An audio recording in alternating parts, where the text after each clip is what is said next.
Bom dia. Nosso trabalho se chama A Luz do Túnel e nós somos a Rise Produções. Meu nome é Vanessa, essa é a Fernanda, aquela é a Aline e a Mariana. A nossa ideia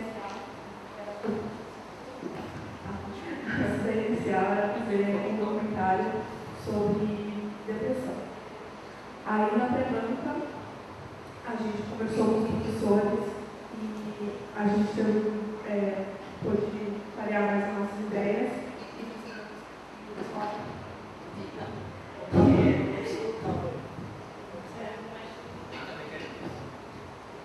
E eles falaram que era melhor a gente pegar e contar a história só de uma pessoa. E logo na pré-banca a gente conseguiu o contato da Maite, que é a personagem principal da nossa história, a Luca. E ela conta a história dela, porque ela no ano passado, ela pegou muito difícil, ela pegou a avó e por causa disso ela acabou entrando nas drogas. Ela foi para a reabilitação, passou por várias coisas e ela conta tudo isso no documentário. Ela conta a história dela pra gente. E o nosso foco principal era mostrar a superação, que a gente queria mostrar que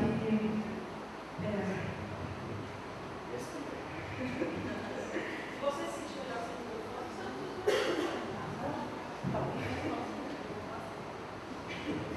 a gente queria mostrar que as coisas não ficavam ruins, mas que você sempre consegue melhorar, e a gente mostra isso bem na história. Acho que é só isso.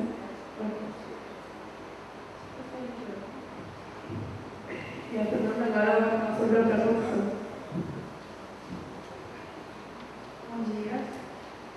Vou falar um pouco sobre a pré-produção, Mais especificamente sobre os interessados. Como a Vanessa já falou, na pré-banca a gente estava conversando com os professores sobre o tema do nosso TFC. E uma aluna do primeiro ano, a Jéssica, ela disse que tinha uma amiga que tinha uma história interessante. E a gente foi falar com ela, se ela toparia. Ela disse que tudo bem, passou o contato da Maite pra gente, que é a protagonista da nossa história. E a gente começou a conversar com ela na internet. Ela contou a história pra gente, bem resumida, só que mais detalhada. E a gente marcou de ir na casa dela, eu e a Vanessa, e fomos conversar com ela. A gente ficou lá um tempão, ela mostrou a história pra gente. A gente perguntou se ela toparia gravar. Ela falou tudo bem pra ela. E depois disso a gente começou a procurar pessoas relacionadas a ela, parentes, amigos, família, para falar no documentário também. Só que a família dela, a mãe dela, não topou gravar. E o avô dela também já era um senhor de idade, não quis gravar. Então a gente foi procurar as amigas mais próximas. A gente conseguiu gravar duas mais próximas, a Helena e a Júlia. E a Jéssica não pôde gravar, que também é amiga de longa data da Maite, porque a gente teve diferença de horário, a Jéssica estava trabalhando e as meninas no grupo também. Depois de procurar as amigas, a gente foi falar com a psicóloga da Maite, a doutora Andréia, e ela tentou gravar, só que não tinha muita coisa que ela pudesse falar, porque por causa da ética do sigilo do paciente, que ela é psicóloga. Então ela resolveu falar algumas coisas sobre o tratamento da Maite. E é isso. Ela vai falar um pouquinho sobre a produção. Obrigada. Bom dia, eu sou a Mariana e a gente vai falar da nossa produção. Bom, a gente teve a primeira tentativa de gravação, a gente foi na casa dela, com tudo pronto para gravar. A gente escolheu uma parede legal, essa parede do quarto dela, e a gente colocou ela sentada na cama.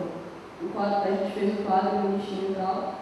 A gente gravou tudo. Quando a gente passou para o computador, a gente viu que por essas listas serem muito finas, elas vibravam, ficavam vibrando.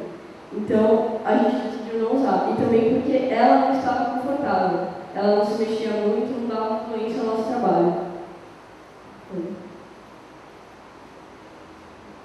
Bom, aí a gente resolveu voltar uma segunda vez. A gente resolveu não usar e gravar com ela de novo. E aí a gente fez, essa foi a nossa segunda tentativa, tem a legenda aqui para vocês verem. Ela estava encostada entre as duas paredes, também não ficou legal porque não deu luz e ela não ficava confortável.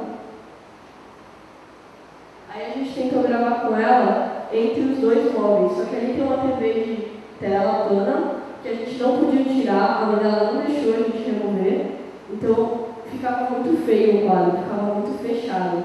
E também não dava para mostrar as mãos dela, e a gente queria mostrar isso. Bom, aí a gente tentou com ela sentada de costas para a janela. Eu acho que essa foi a tentativa mais burra, porque ela ficou de costas para a luz. Então não dava para ver nada. Aí a gente tentou com ela mais de costas ainda, para tentar pegar um pouco de luz, mas ficava totalmente contra. E aí a gente arrastou a cama, colocou a câmera aqui, entre a câmera, e aí a gente colocou ela de frente, meio que de frente para a luz. Aí tá de lado, mas ela estava meio de frente para a luz, que aí a gente conseguia gravar com ela bastante tempo sem dar sombra. E ela estava sentada numa cadeira que deixava ela confortável, ela falou que estava tudo bem para ela gravar ali, então a gente decidiu gravar ali. Bom, a gente não se adaptou a criar um pré-roteiro para fazer o documentário. A gente resolveu fazer o quê? Bom, vamos fazer perguntas que a gente possa direcionar elas para onde a gente quer, mas sem deixar fluir. Então a nossa regra básica era deixa elas falarem, contarem toda a história sem interferir. E se a gente achar que faltou alguma coisa, a gente pergunta. E aí a gente fez uma série de perguntas para não relacionar isso. E aí nessas perguntas, quando a gente via que faltava alguma coisa, a gente perguntava.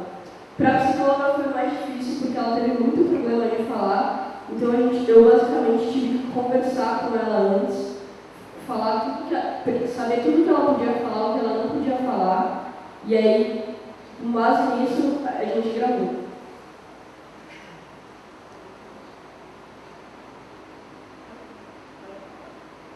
Bom, a nossa pós-produção constituiu a identidade visual, animação, edição e finalização. Na identidade visual, a gente só criou depois que a gente decidiu o nome. A gente primeiro ia colocar um nome em inglês, chamava It Get Better. Mas aí, em conversa com vários professores, a gente decidiu que o nome em português seria muito mais coerente para o nosso público. E aí a gente tentou várias fontes, e a fonte mais cotada foi a fonte, essa aqui, não, essa aqui primeiro. Que é a fonte manuscrita, mas aí a gente viu que não dava tanta identidade para o nosso trabalho quanto a outra fonte, que é a fonte de máquina de escrever. Aí, depois de todo esse teste, a gente fez a animação, que constituiu, a gente também criou um logo, que é um túnel estilizado. E aí a gente fez a animação no começo, que vocês vão ver, que ela consiste basicamente em... É como a gente quis levar o espectador para dentro do documentário. Então a gente criou um movimento todo para dentro, para a pessoa mesmo sentir que ela está entrando. Isso é feito de uma forma bem sutil. E aqui é um print da animação no final, onde as letras estão aparecendo como forma de manuscrito. Ela dá uma identidade pessoal, a gente chegou a esse consenso, mas não tanto. E agora ele vai falar um pouco da edição e finalização. Oi. Deixa eu estar dobrado.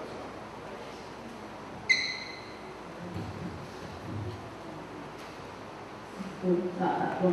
Então, da edição, para começar, a gente tinha só 7 horas de material bruto com ela. Então, qual foi a nossa prioridade? Nossa prioridade era tentar, o máximo, cortar sem que a história ficasse pela metade, sem cortar informações muito importantes, tentando deixar o documentário com, no máximo, 20 minutos. Senão fica cansativo, fica muito longo e fica chato. Então, a gente fez o primeiro corte, tirando conversa, informações que a gente achou que não era importante, e deu 1 hora. Nisso a gente foi cortando, até chegar a, se não me engano, 25 minutos. Só que não tinha como mesmo, não tinha como deixar a história inteira. Tinha muita coisa importante, mas ela detalhava demais. Então a gente decidiu que a gente ia deixar o que a gente achava que fosse essencial, com começo, meio e fim, para mostrar toda a trajetória dela, desde a morte da avó dela até ela na clínica, até a superação e tudo mais. Uma coisa que eu não cortei foi só na parte da avó dela, que foi o silêncio. Porque a gente achou que o silêncio era essencial para mostrar o sofrimento dela, que está nítido, vocês vão ver, que está nítido o quanto ela sofreu com a perda da avó e como isso afetou a vida dela e levou ela a usar drogas e enfim. Na finalização, como a gente não tinha luz nenhuma, equipamento, a gente usou a luz do dia. Então, a gente dependia da claridade e nisso, em determinado horário, a luz ia embora.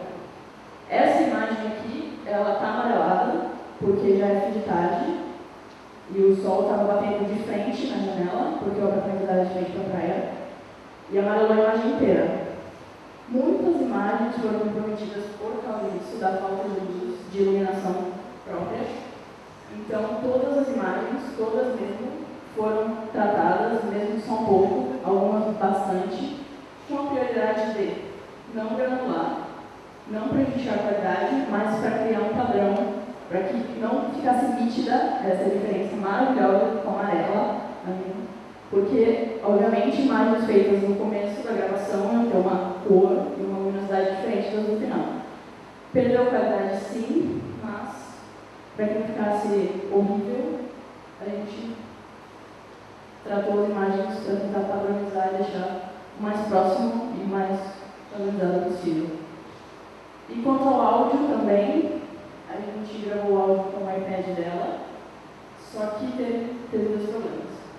Um foi o barulho de fora, porque era avenida, e tinha muito barulho de carro, de buzina, de grito e etc. E mesmo com a janela fechada, não funcionou, então ficou ruído sim. E o ventilador de teto.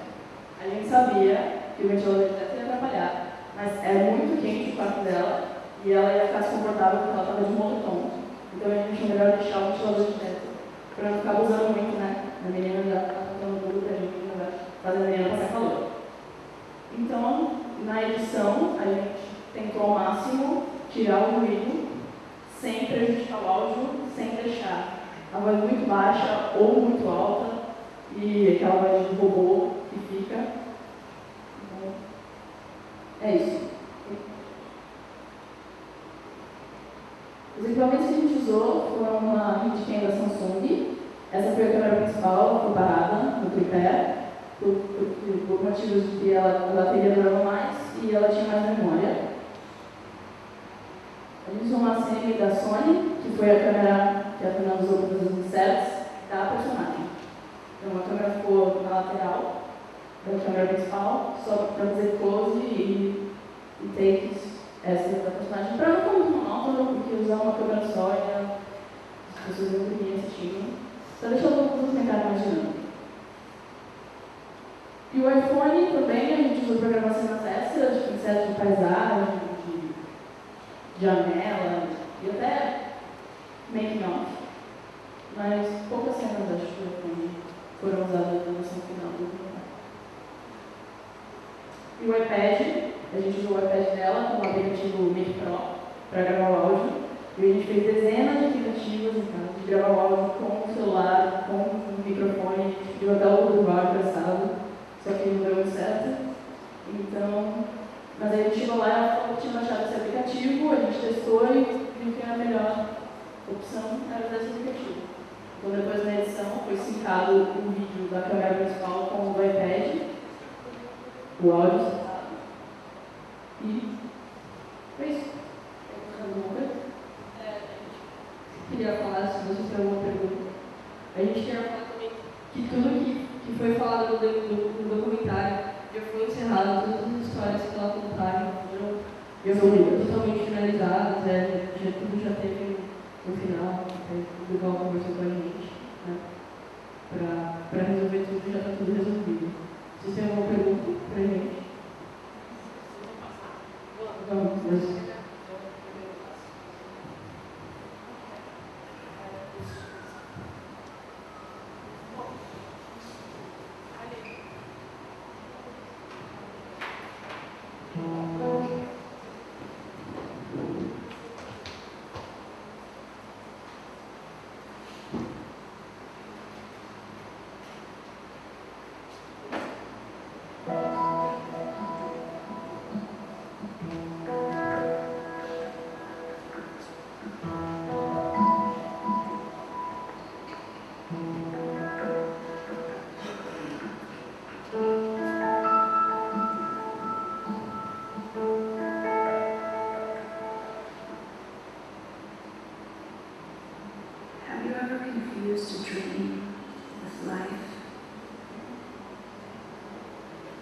Stolen something you have cash.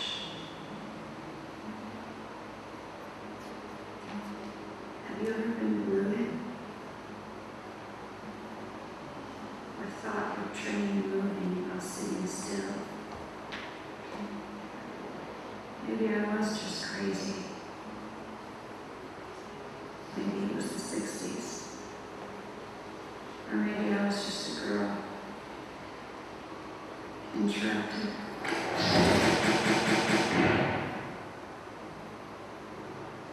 Meu nome é Maite Helena, tenho 18 anos e fui mais uma garota feminina. Com 2 anos meu pai foi embora, com 6, 7 anos eu sofri abuso de um tio meu.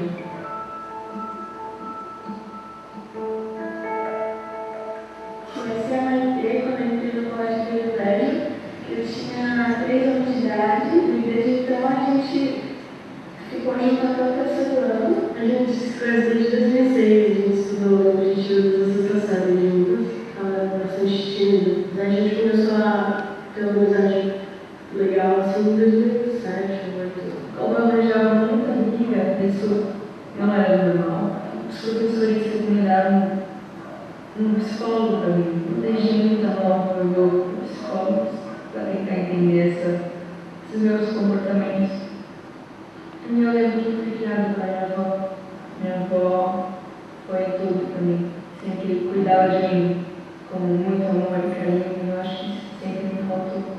Quando eu pensava que um dia ter que perder minha avó, eu não sei, eu queria parar de existir na mesma hora. Era mais fácil viver assim, literalmente, do que viver sem minha avó. Foi de repente que ela ficou com câncer. Eu rezava, eu pedia, implorava, chorava. Ela ficava muito em casa, ela não queria sair, sabe? Não tinha muito ânimo para as coisas. Eu gastava dela para a mente, né? Não tinha o que fazer, não sei esperar. Porque esperar quando você está com uma doença que não se pode esperar, uma coisa que acaba com você. Eu vi que ela precisava de mim, porque ela sempre falava comigo, falava assim, não, eu tô aguentando, vou fazer isso. Eu sempre tentava impedir ela. Eu já sabia que eu via que ela estava piorando. Minha tia falou se prepara. Você disparou. Aquilo, um tiro ou uma facada teria vindo menos. Era tudo para mim. Aí que eu me joguei totalmente nessa mesa. Não podia ficar assim. Eu queria ficar todo o tempo com ela. Não podia desgrudar dela. Eu não conseguia. Eu sempre levava uma flor para ela. Eu pegava ela numa mesma, mais bonita. Fazia poemas também, explicando o quanto eu amava ela, o quanto eu precisava dela, o quanto eu queria que ela lutasse mesmo que fosse impossível. Mesmo que eu sentisse tanta dor. Era egoísmo meu pedir para ela ficar com tanta dor, com tanto sofrimento, mas ela estava lá, pelo menos. Eu quero acreditar que ela está melhorando, eu quero acreditar que ela agora é um anjo de verdade. Foi como ver minha vida acabar. E foi aí que eu me acabei também. Existe uma fragilidade grande de enfrentamento. existe uma situação que aconteceu com a Maitê, que foi a perda ou o luto que envolveu a doença da avó. Sobre que a Maitê estava sobre drogas, quando ela me disse que estava muito chocada com a chapa dela. Eu sempre fui contra droga. Eu não gostava de usar droga, mas eu cheguei no mais desespero possível. Eu passei no fundo do poço quando a minha avó morreu. A primeira vez eu tentei experimentar maconha com uns amigos. Eu fiquei totalmente boa, muito boa. Eu não gostei muito de mim, você, que foi a primeira vez. Também porque ela chegou assim pra mim e falou assim, tem uma coisa pra te falar. Eu experimentei maconha, fiquei nervosa com ela, e ela falou assim, mas eu prometo que é só uma vez, rapidinho, foi uma coisa que eu nem gostei tanto. Só que depois ela começou a usar mais e mais. Eu queria entrar para as águas pesadas, eu me importava em iniciar. Quando eu descobri onde tinha, eu ia lá praticamente todo dia. Ela mesma ia comprar, porque ela estava precisando de alguma coisa para tirar tudo que ela tinha. Quando ela veio falar para mim que ia usar cocaína, eu falei assim, olha, se você fizer isso, você nunca mais olha na minha cara, eu não quero conversar com você, porque você vai estragar não só sua vida, mas os seus amigos vão sentir falta de você. Mas eu não tinha certeza. Não tinha certeza se o que eu estava usando era realmente cocaína ou não. Eu lembro que eu pesquisei os efeitos, como é que é, a cocaína, e eu usava bastante. Eu comecei a usar um pouco, não.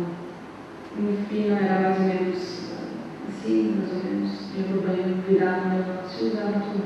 Não foi de pouquinho em pouquinho, foi tudo. Na verdade, eu achei que era o único jeito de me manter em pé. Eu achei que não tinha, que não ia ter outra saída. Eu queria morrer. Eu me vi sem escolha. Porque eu já tinha tentado suicídio 2 vezes. Nessas 2 eu não consegui. Então eu pensei que eu ia me acabar e não. Eu não ficava lúcida de jeito nenhum. Então tinha droga espalhada no meu quarto, tinha vários pinos de cocaína, vazio, cheio. Se eu saía, eu levava droga. E quando eu percebi que meu peito estava acabando em mim, eu estava voltando ao mundo real, eu ia para o banheiro, para algum lugar e usava. Então eu usava de manhã, de tarde, de noite, antes de dormir, para acordar. Dependente químico, ele não é um usuário qualquer, o dependente químico ele passou de uma linha que nós desconhecemos, mas que ele não consegue mais voltar ao uso comum, ao uso esporádico. Foi um choque para todo mundo quando minha mãe achou de repente droga na minha bolsa. Não, foi inferno, literalmente um inferno. Não conseguia mais viver na casa da minha mãe, então eu vim morar aqui, na casa da minha avó. Aí eu descobri que tinha morfina. Então, mesclado, maconha, cocaína e morfina.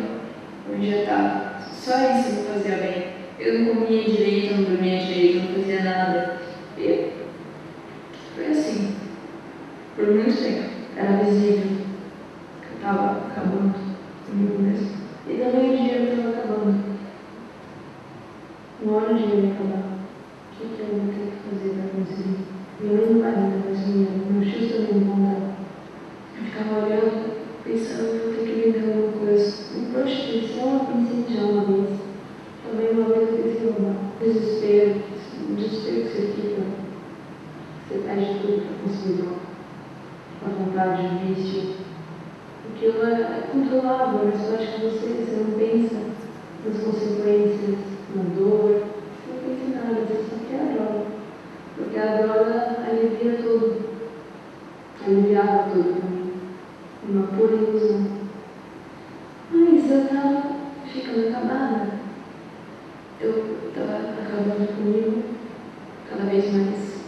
Uma intensidade cada vez maior. Eu usei tanta droga que eu ficava deitada na cama, meu corpo ficava dormente, eu não conseguia respirar, eu achava que meu espírito estava saindo de mim. eu estava ficando branca, eu estava tentando overdose. Se eu deixasse mais um tempinho lá, eu teria morrido com certeza. Só que naquela vez eu não estava sentindo dor, eu estava sentindo tudo, não estava anestesiando, eu estava sentindo eu morrer. Eu lembro que eu olhava para o teto, eu chorava, eu falava que eu não queria morrer. Eu pedia para minha avó me ajudar. Eu sei, se eu apagar agora, eu não sei se eu vou abrir os olhos depois. Mas eu abri. Não tinha mais jeito. Eu falei, eu quero ser internada. Eu quero ser internada porque não vai dar. Então eles aceitaram me internar. Porque meu tio era contra. Minha mãe também. Mas eu não tinha mais o que fazer. Se me deixasse em casa, eu ia usar para mim. Então, começaram a procurar o crime. Acho que eu nunca pensei que tudo isso ia acontecer, que eu ia acabar internada. Tipo uma floresta, lugar, sabe? Tipo um monte de mato, um monte de coisa simples. Que morria de medo quando eu vi as portas, mas a gente entrou. Era uma casa. Era bonito até. Parecia ser calmo. Fiquei dando umas olhadas, tentando me concentrar, olhar bem os detalhes. E eu fiquei atrás com uma coordenadora conversando com ela. Ela explicou mais ou menos como era lá, ela explicou que salvou a vida dela. Eu tinha certeza que eu ia ficar. Aí depois eu falei, bom, vou embora, né? Aí a gente foi andando assim, aí a gente chegou lá no portão. Aí eu olhei e cadê o carro do meu tio? Eu vi um outro coordenador. Fiquei olhando pra ele e falou, você está internada. Aí eu, você está brincando comigo? Isso não pode ser verdade. Como assim eu estou internada? Eu não quero ficar aqui. Aí eu ficava jogando uma conversinha pra mim, tentando me acalmar, porque eu tinha ficado eu não tinha nada comigo, só roupa de corpo. E um monte de droga na minha bolsa. Eu não podia ficar sem minha bolsa, sem as minhas drogas. Eu estava lá, internada. Eu achei que não era real. Não podia ser real. A fissura não passou, eu fui aumentando cada vez mais. Eu queria droga, eu queria me anestesiar, eu estava sentindo dor, eu estava sentindo medo. Quando eu soube, eu fiquei muito preocupada, eu pensei que eu nunca mais ia ver ela. E eu não lembro muito bem os primeiros tempos que eu vivi lá, porque ainda estava com droga, o meu corpo estava saindo. Então parece que foi tudo um sonho. Na primeira noite eu lembro que eu tive um ataque de pânico. Não tinha ninguém, e minha mãe, meu avô, meus tios, e minhas amigas, e meu Facebook, e minhas coisas, e tudo. Aí eu lembro que eu levantei, eu fiquei batendo na porta, eu quero sair, quero sair. Me deram um remédio, um calmante, porque eu estava alteradíssima. Quando eu vi que tinha louvor, eu fiquei mesmo ganho, porque na época eu estava brigada com Deus. Eu não acreditava, porque ele tirou o meu anjo de mim. A gente tinha louvor, tinha horários, tinha regras, tinha limpar, tinha que se virar. E aquilo era tudo o que eu não sabia fazer. E eu não me comportava bem. Eu com vontade de fugir, com vontade de fazer uma revolução, de mudar as regras. Quando ela foi a primeira vez, ela me escreveu uma carta e ela falou muito mal de lá, que ela estava uma escrava, que ninguém acreditava nela, todo mundo achava que ela era uma vilã. Então eu queria sair de uma vez por todas de lá. Eu acho que era a que mais achava encrenca, por isso eu acabei ganhando a vida de terrorista.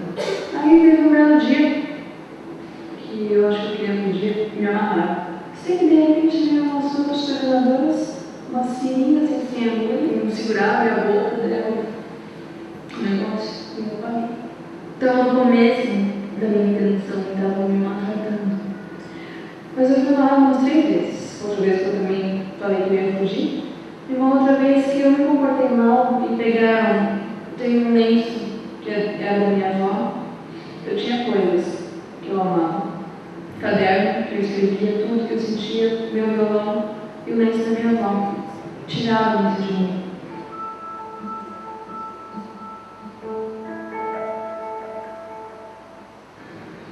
Foi me adaptando. Eu fui me aproximando das meninas, aí eu me senti segura de falar. Então foi bom.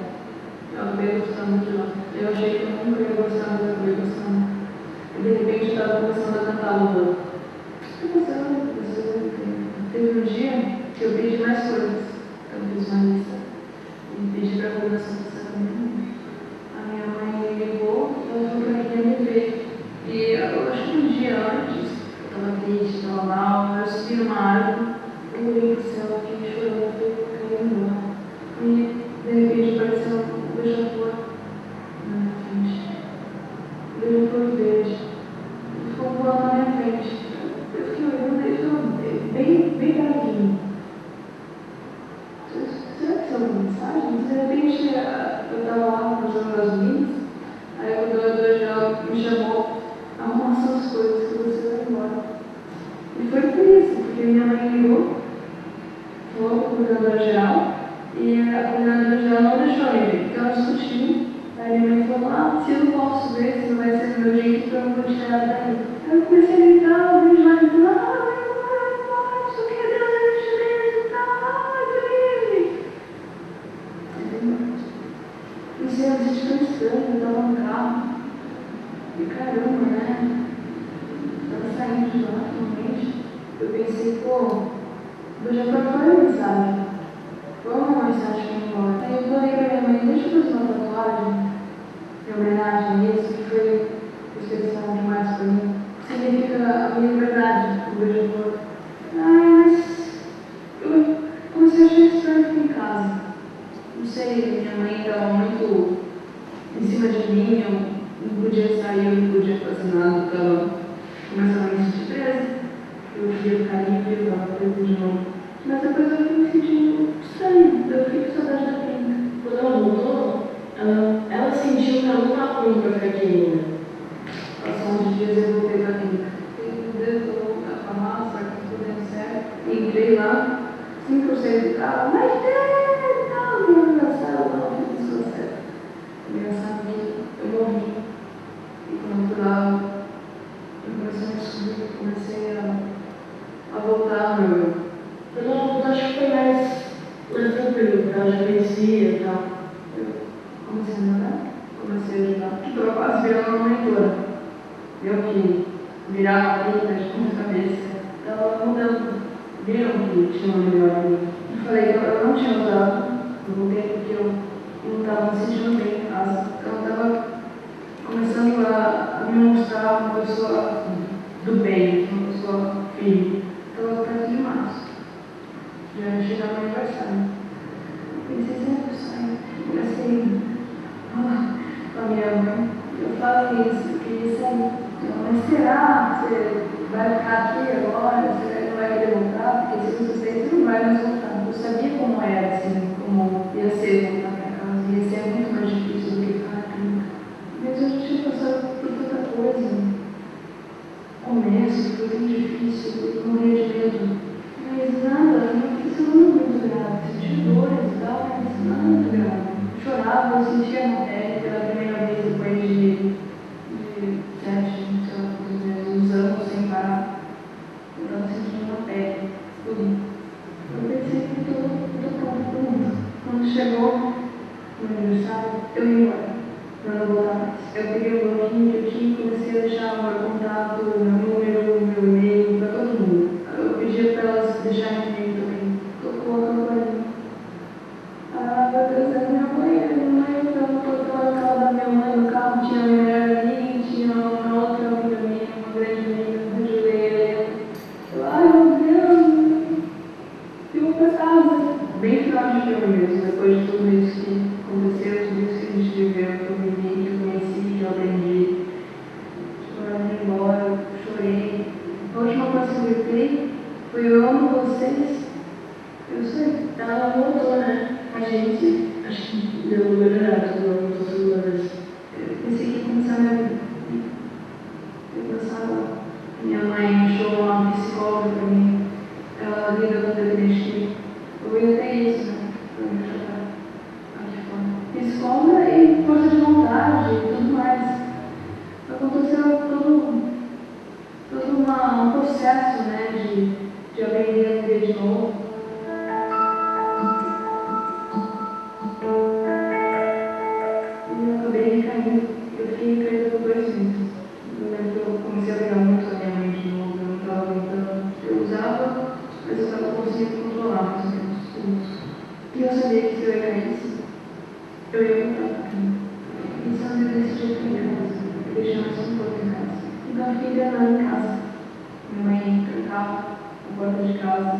viajar, não deixar você ir para a padaria, eu não posso ficar com dinheiro na bolsa. É uma coisa.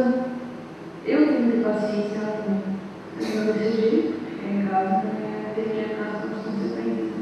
É uma doença crônica, vai estar pro resto da vida, na vida dessa pessoa.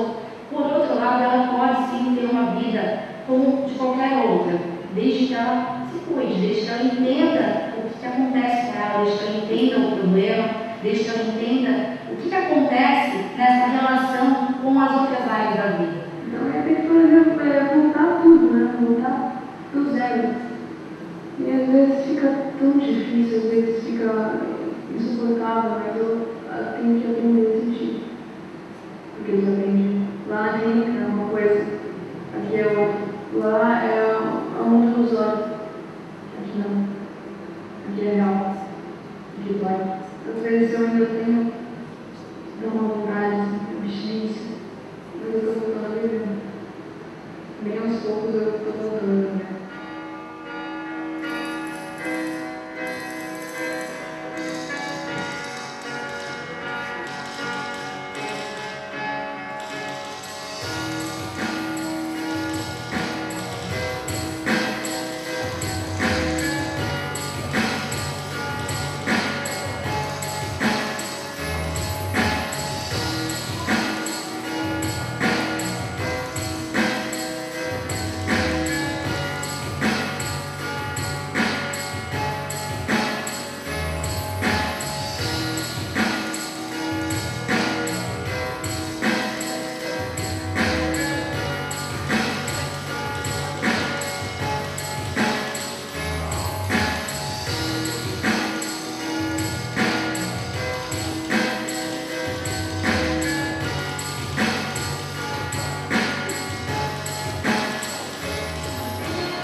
Para ver que tem mãos. Às vezes tem pessoas que a gente não consegue, às vezes está tão longe que você não consegue ver no final assim. No final tem, né? Continua andando, continua acreditando que tem mãos. Sempre tem mãos.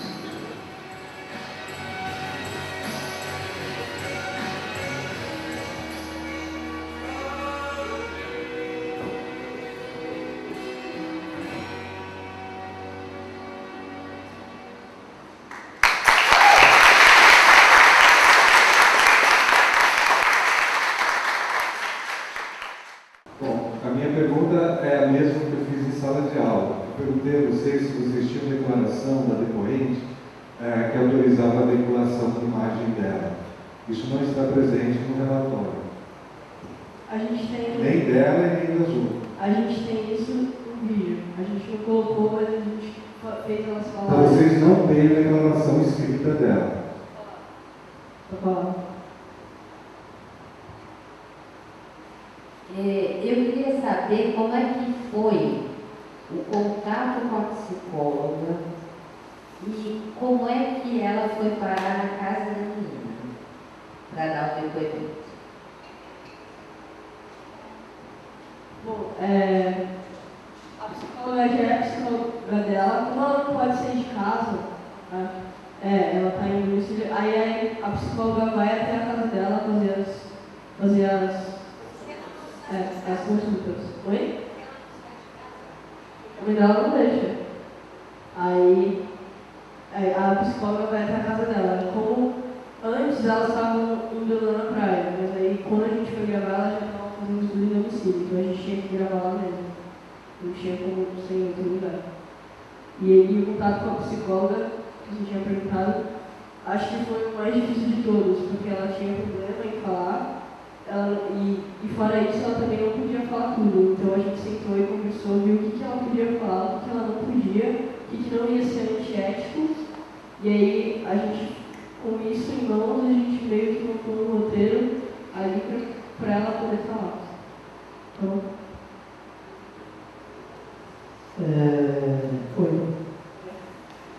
das pessoas da família que tiveram contato próximo dela durante todo esse período, com quais delas vocês tentaram conversar? Ela só tem dois parentes próximos, que é a mãe e o avô, ela mora com os dois. mas o avô dela já tá bem velhinho, ele é surdo, então tipo, com ele não tinha muita condição de falar, e a mãe dela não aceita falar, os outros parentes moram todos em outra cidade. Tios, nada, Tudo é claro. A mãe autorizou, não sabe. Autorizou ela a falar, mas a mãe não quis falar.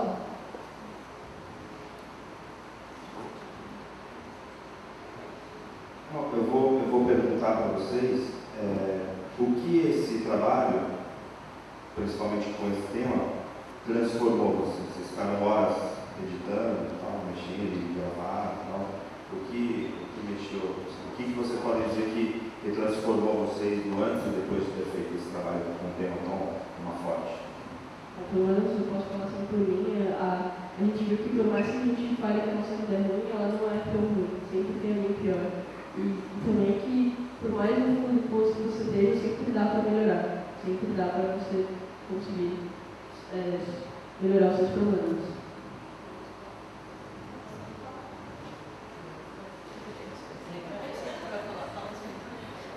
Não, é basicamente o que a Mariana falou, que o documentário mostrou pra gente que a gente queria mostrar para todo mundo que era a superação. Depois disso a gente mudou a nossa ideia, eu comecei a pensar diferente,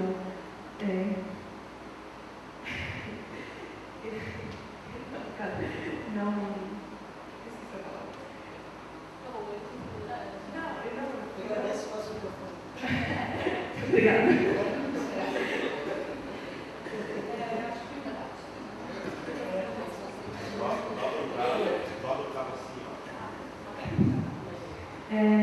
Eu julgava muito as pessoas que usavam drogas, mas depois de ver tudo que ela passou, a gente realmente veio mais difícil. E que a gente dá valor, dá pouco valor às coisas que a gente tem, aos parentes, e só depois que a gente perde, a gente vê que realmente é importante. E que é difícil superar, mas que ela conseguiu, ela está aí, e como ela pode conseguir também. Não, a gente tem que concordar com todas elas. Eu acho que a Camila sempre dizer que às vezes a gente acha que a gente tem um problema muito grande quando a gente conhece pessoas como a Maitê, a gente descobre que talvez a gente esteja fazendo um absurdo do problema que a gente tem. Tem pessoas que passam por coisas muito mais delicadas e muito piores. E eu acho que, como mudou muito nosso ponto de vista, como a Fernanda falou, sobre usuários de droga, nem sempre eles estão nessa vida por diversão. Às vezes é para usar mesmo para tirar alguma dor, algum pelo. E é isso, eu acho que, como ela achou a luz do túnel, eu acho que, independente dos problemas que a gente tenha, acho que todo mundo devia procurar saídas saudáveis para sair disso. Meninas, essa menina que deu depoimento, ela toma medicação? Sim. Para dormir. E ela